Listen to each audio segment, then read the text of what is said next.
Today, we're going to talk about service, but not service as some vague feeling or a corporate buzzword. We're going to talk about it as something concrete, something you can actually measure and manage. It's time to move out of the fog and into total clarity. If you're a department head in a large organization, this probably sounds familiar. You're responsible for quality, for impact, and now for integrating AI. But the very thing you're supposed to be managing, service, often remains completely undefined. And if you feel like you're making critical decisions based on gut feelings, you need to know that's not a personal failing, it's a structural problem. To really understand this fog, a little history helps. For a long time, physicists believed in something called the ether, an invisible substance that filled all of space. It seemed intuitive, but it was just wrong, and it held back scientific progress for years. Well, today, we're stuck in a similar service fog, treating service like it's just some intangible feeling. And just like the ether, this vague idea is what's blocking our ability to truly manage and improve it. So, the obvious question is, how do we get out of this fog? How do we turn service into something we can actually steer, instead of just talking about it? The answer, it turns out, starts with a radical new definition. To make a service tangible, we first have to identify it with precision. A framework called serviceology gives us three simple but really powerful identifiers. First, who is the authorized consumer? Second, what is the specific object, the thing or the piece of data that's being acted upon? And third, what is the exact specific beneficial effect that's being delivered? Now, when you combine those three identifiers, you arrive at this game-changing definition.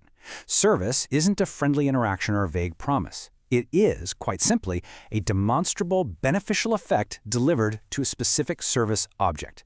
That simple shift moves our focus from the process to the provable result. And here's the most critical point.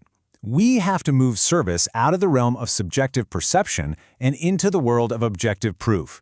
Service is a beneficial effect on an object, not a feeling in someone's head. That is the core idea that changes everything.